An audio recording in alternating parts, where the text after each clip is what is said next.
I'm Jake Bieber, and I'm a doctoral candidate in the joint UC Berkeley-UCSF graduate program in bioengineering.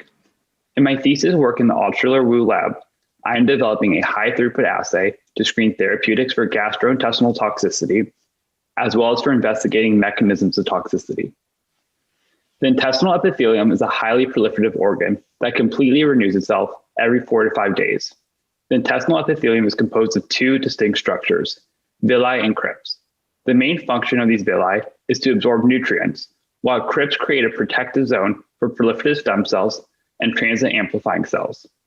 Unfortunately, many types of drugs, especially anti-proliferative oncology drugs, disrupt the normal architecture of the intestinal epithelium.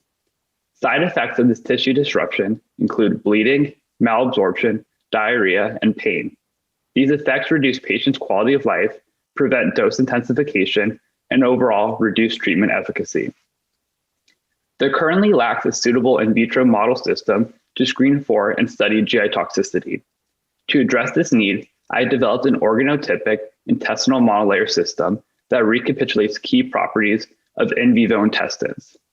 These monolayers are generated by harvesting intestinal crypts from murine small and large intestines. I then culture these isolated crypts on matrigel-coated imaging plates. After 24 hours, I add different drugs to these intestinal monolayers. I then quantify the toxicity of each drug by measuring changes to both the total number and number of proliferative cells. This is achieved through the combination of immunofluorescence microscopy and automated image analysis.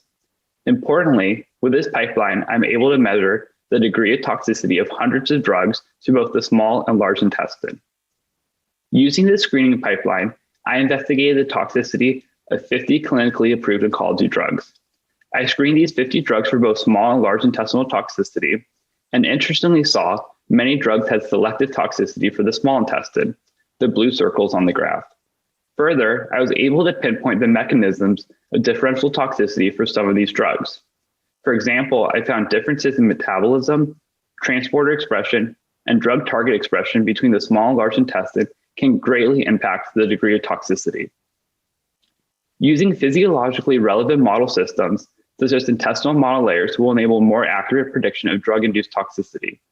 Incorporating these assays into early drug discovery can help accelerate drug development and create safer therapeutics. Thank you for listening.